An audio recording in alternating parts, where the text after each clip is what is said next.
So when you started going to nail school, how did your mom feel about that? Since she was so against, or yeah, so Um, against, or was she just like whatever? I don't think that she was necessarily against it. Okay. I think that her thing was always she wanted me to go to college. My mom is a first generation college graduate. She has a master's degree. So That's like, dope. and she is an educator. So that's like her thing.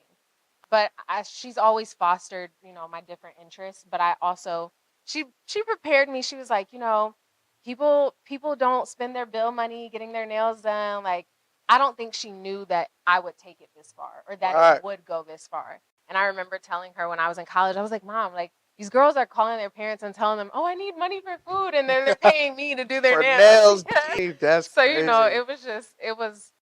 it was crazy because I will never say that my parents didn't believe in me. Yeah. But, I think they heard nails and they're like, nails, like, is that a career?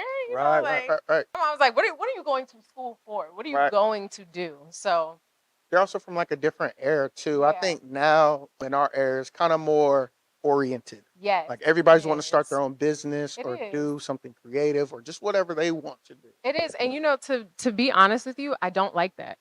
Why? Talk about it. Why? I don't encourage entrepreneurship. It's really hard and it takes a lot of It ain't sacrifice. for everybody. Yeah, it's not for everybody. And I had that conversation with a really good friend of mine today. I was like, don't feel bad if you enjoy being an employee of somebody. Right. Like, you have a stable and steady income, you know where your next check is coming from. There's so much instability This with ain't for being the weak.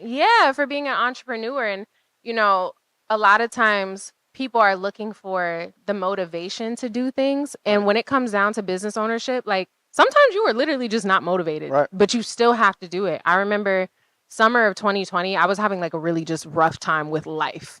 Yeah. And I still had to show up. I had to pay my employees. I had to take care of my clients. I had to run my business. Like, I could not just succumb to how I was feeling. And I think, Right.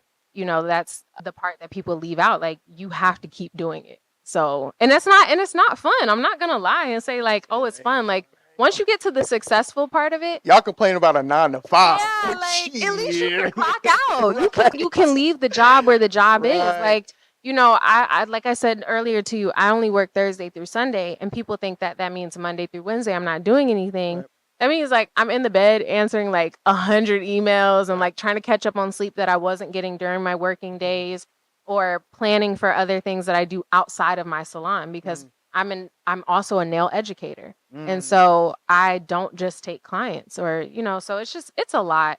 So look, Yeah. this is what we're going to do. Tell me. We're going to take a quick commercial break. Okay. And we're going to come back and dive a little deeper into like what a normal day looks like for you. Okay. Okay. This would be fun. We'll be back right after this. We are back from commercial break.